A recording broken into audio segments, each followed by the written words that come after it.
欢迎收看频道 DH 娱乐新闻，订阅频道，不要错过当天最热门的新闻。我们今天的时事通讯涵盖以下内容：杨紫、刘昊然疑似出演电影版《球状闪电》，强大的阵容让人期待。杨紫可以说是很多网友从《家有儿女》中看着长大的童星之一，也被很多网友一致看好。但不得不承认，杨紫作为演员真的很有潜力和能力。这位勤奋上进的演员终于迎来了业内外的认可，成为影视领域收视率的保证。可见杨紫的前途是光明的。如今，杨紫搭档张晚怡、谭健慈、邓威主演的《长相思》仍在热拍中，杨紫又有影视作品的消息再次传出。优秀的原创作品，优秀的制作，在团队和电影领域都很受欢迎的年轻学生，真是令人振奋。这就是杨紫。这部电影就是最近上映的科幻片《球状闪电》，由刘昊然和杨紫固定角度拍摄。《球状闪电》是2016年出版的科幻作品，由大刘慈欣主编。它讲述了一个诡异的雨夜的故事。一道球状闪电闯入一个少年的视野，将少年的父母瞬间化为灰烬。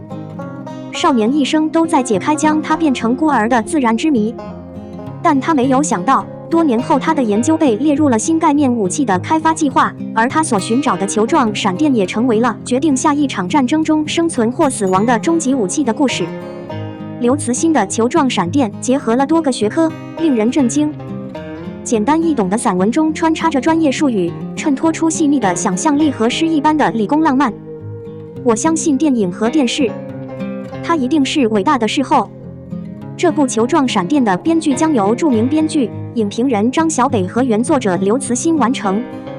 我相信在两位业界领袖的合作下，这部《球状闪电》的故事一定会很精彩。句号。在影片中，据传刘昊然将出演男主角。刘昊然凭借《北京爱情故事》赢得了网友的关注，又凭借《唐人街探案》中的秦凤仪一角成为了电影圈的新宠。在国产片票房榜上，以179.34亿元的成绩与黄渤相差10亿元，票房排名第4，可见其票房号召力之强。据传杨紫将出演女主角。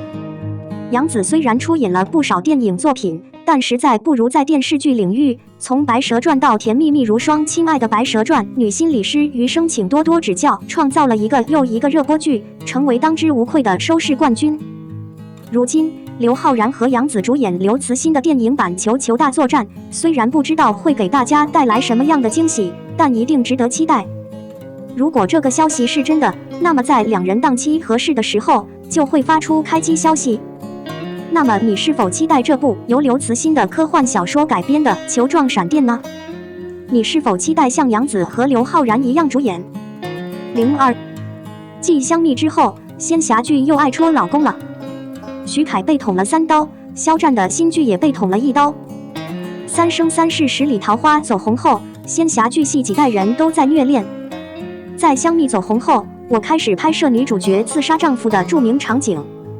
虐不虐她，要看女主角刺得深不深，因为仙侠剧的男主角不是那么容易带狗的。改善自己的感情，看清自己的内心，所以网上的仙侠小说都喜欢戳老公的梗，可以列出女主角恶搞老公101，看看谁最无情，谁最不留情。作为专业戳夫，杨紫在这方面有很大的发言权。她演过仙侠剧，捅过老公1次。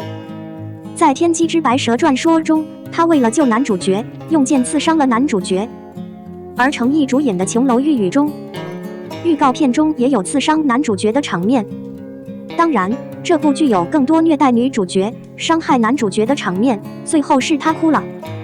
而杨紫刺伤了他的3个男主角，但程英是一直被刺伤的人。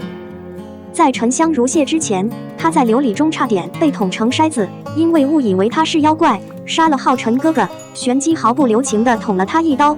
不是因为武则天的保护，四凤差点被他砍死，所以剧情争议颇大。观众为四凤感到心疼，把大家虐得够呛。而且四凤爱了女主角10辈子，10辈子，5是被他刺伤，9是为他而死。他是夺夫101的 C 级人物。除了玄机，四凤还被浩辰师兄和另一个小人刺伤。四凤绝对是影视剧中最没有主角光环的男主角。整部剧都在虐待他。饭后，他每天都会吐血。幸好他的生命力顽强，否则男女主人公就会有第11条命。而且还有一个细节，玄机每次都在前面捅他一刀，而别人在后面捅他一刀，可见他对女主角的爱有多深。作为杨紫和成毅同公司的艺人，任嘉伦也被捅了2刀，一次是天机中的杨紫，一次是前段时间热播的相见恨晚。为了救昌毅，为了让他放手，纪云鹤不情愿地捅了他，把他推下悬崖，独自面对顺德的仙姬。事实上，这一幕的施暴者也是女主角，她被囚禁和虐待了很多年。徐凯每次演童话剧也会被刺伤1次。永恒的菊花中，为了让女主角断了念想，男主角不仅另娶他人，还当众与妻子离婚，让持父牺牲自己，把源头的力量还给他，所以这一件何尝不是冤枉？在大刀记中，徐凯也是一直被刺，女主角刺了他2次，一次是幻觉，一次是妖怪。为了防止自己伤害女主角和其他人，他选择了结束自己，穿过女主角的剑去拥抱她。在天无绝人之路中，他也被女主角刺伤，但女主角被主人和他手中的剑所控制。他无意伤害她，观众也笑了，为什么每次都是他被刺伤？但这次男主角又刺了他1刀，而女主角并没有打算刺他。不知不觉中，当他刺中女主角的时候，他没有犹豫，他一见到他就把他打死了。在许多尚未播出的仙侠剧中，也有女主角刺杀丈夫的场景，例如在肖战和任敏主演的《玉骨遥》的最新官方预告片中，因为男主角杀了男二，朱茵为了给男主角报仇，把男主角刺死了。这一刀也是原创作品。这里面有一个情节，是鹰愿意被他杀死。当然，在认清他的心后，女主角复活了他。和许多神仙英雄和古代木偶剧一样，玉兔瑶池的男主人公发誓不娶妻，终身侍奉神灵。在杨紫的《沉香如屑》和张雨绮的新剧《千秋令》中，男主角也被设定为断绝情爱。此外，在《千秋令》中，张玉玺也刺伤了男主人公。在《仙侠101》中，这部剧的期待值和存在感也比较低，预告情节看起来有些平淡。由周烨和侯明昊主演的新树的设定非常新颖。在原作中，男主人公刺伤了女主人公。当他和女2号结婚时，他被女2号刺伤，剧中女2号由杨蓉扮演。剧组还分享了他与男主角在拍摄现场拍摄的场景。他用一个眼神告诉大家什么是爆炸性的演技。吴磊在《上古密约》中被宋祖儿刺伤的那一剑，就像一个笑话。没有必要，真的没有必要。如果你想拥抱他，你真的可以先把剑拔出来。这种特效也是很尴尬的。完成电动任务的戏份也很糟糕。星若凝成堂、苍兰居、月歌行的原小说也都有女主角刺伤男主角的情节，不知道是否会在剧中呈现。除了仙侠剧，一些古装剧也特别喜欢捅夫，像白发东宫、锦绣南歌等，但古偶男主不比仙侠，所以女主的刀都扎得挺偏的，不会有性命之虞。仙侠剧之所以这么喜欢拍女主捅夫，主要也是因为观众喜欢看这种修罗场，也能够把剧情和男女主的情感推到极致，虐心指数直线飙升。